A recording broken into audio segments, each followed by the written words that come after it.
sorry, 3 billion people are going to come online in the coming years. It took us 40 years to have the first 3 billion come online. More importantly, the next 3 billion are going to come from the developing world. And almost every one of them are going to come online by smartphones. This is very different than what happened in the first 3 billion. We came online in the Western world, not by smartphones, but by computers, by laptops, by cable, broadband access, and so on. But the next 3 billion are going to come only by smartphones. This is a huge opportunity for social, economic change, but it'll happen at a speed that we could never fathom. And that's because of couple of major trends. One, because of the precipitous drop of smartphone prices. Today, you can get a smartphone, an Android phone, for under $50 in China, India, by companies like Micromax or Xiaomi. This is going to bring opportunity to bring smartphones to the hands of people who don't even have access to other infrastructure like roads, hospitals, or schools. This is a big change that's coming in the developing world. This is also a big opportunity. But an opportunity that we believe is very different than what happened when the first 3 billion went online. Where when we went online, it was purely about business.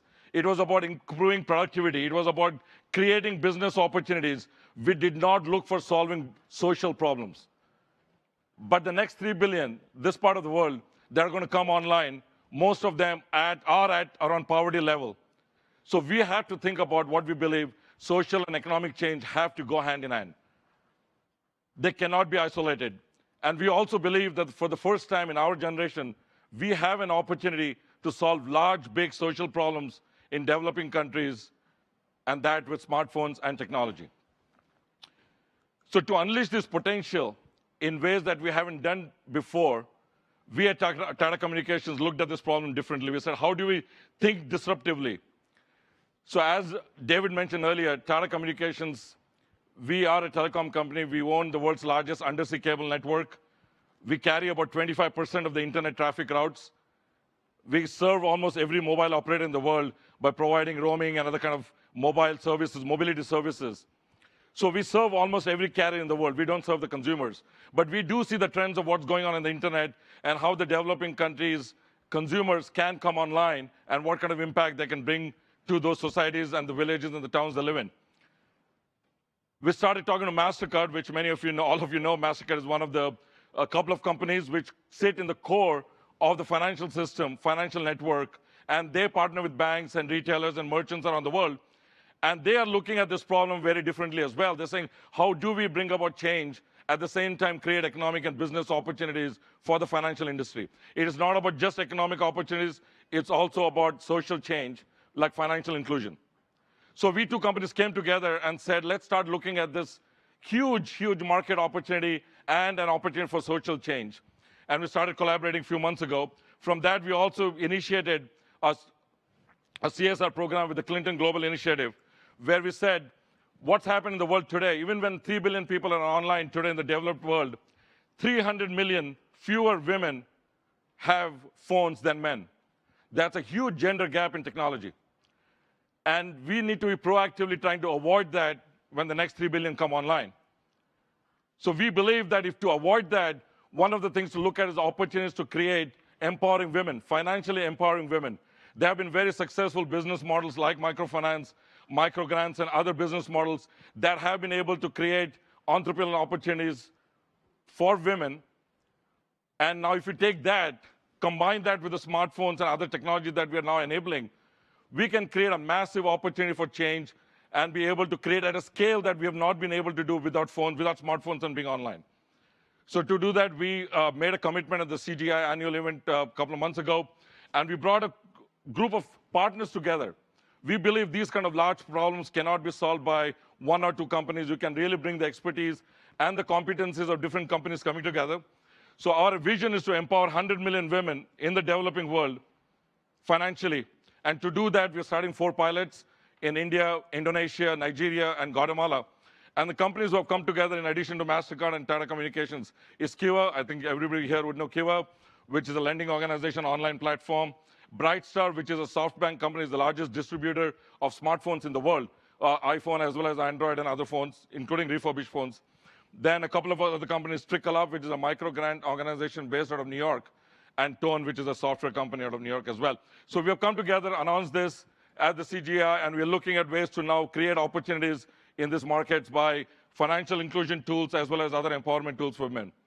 Thank you. How soon do you think you're going to be able to get 100 women financially empowered? 100 million? Yeah.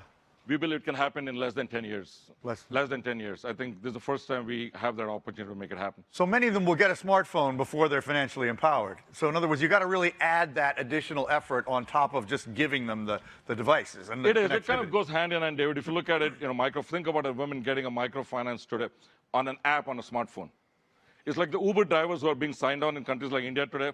They get a phone. They get a smartphone with only an Uber app.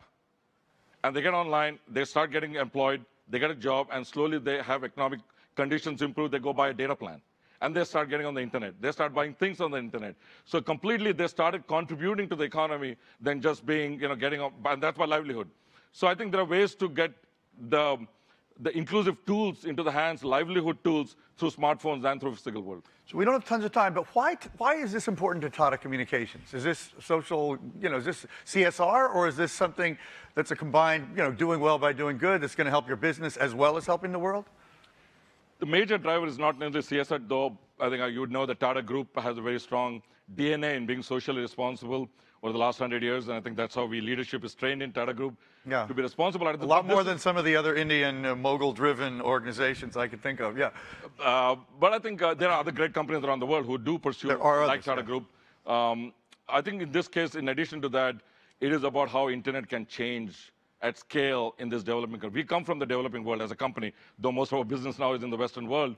We do understand how the economies and the societies work in the developing countries. If you look at it from the Western world, we won't be able to solve those problems. And also, we won't be able to seize those. We can go create the next Uber in India or Indonesia or in Nigeria, but that's good, that's needed. But the other 90% is not going to come from the Western models. They're going to come from innovation that's happening. Think about a craftsman in Nigeria who can sell her carving on Etsy in Brooklyn. You and I can sit in New York and buy that. That's going to be game changer. Yeah. I think that's going to really bring a change that we can't today imagine. And Jack gave a very compelling argument for moonshots. You think of this as a moonshot, as I understand it. Absolutely. Yeah. 100 million women, 3 billion coming online. I think 10 years. I think it's a great model that moonshot can give a framework that we can look at these big problems, and also with ways that we haven't done before. So bring in also the right partners. So I think we cannot solve these kind of big problems by just going in a myopic way in a single direction that we are normally used to solving big problems, but bring really a partnership together, an ecosystem, and also competencies that each one can really collectively solve this problem. So we bring the internet expertise. MasterCard brings the financial network, financial expertise. You have Kiva, who brings the lending expertise online. You have Brightstar, which brings the expertise to distribute smartphones and the apps on it and so on. So you really need to think in a much more collective way. Fantastic. I hope we can continue talking about this because it's a great initiative, and I'm really happy you could be here to talk about it. Thank you for having me, David. Thanks so much, Rangu. So, I'm so happy, Mary Lou Jepsen has been at the conference for most of the last few days and contributed a lot. I'm so happy that she's able to moderate this next session. We call it the Future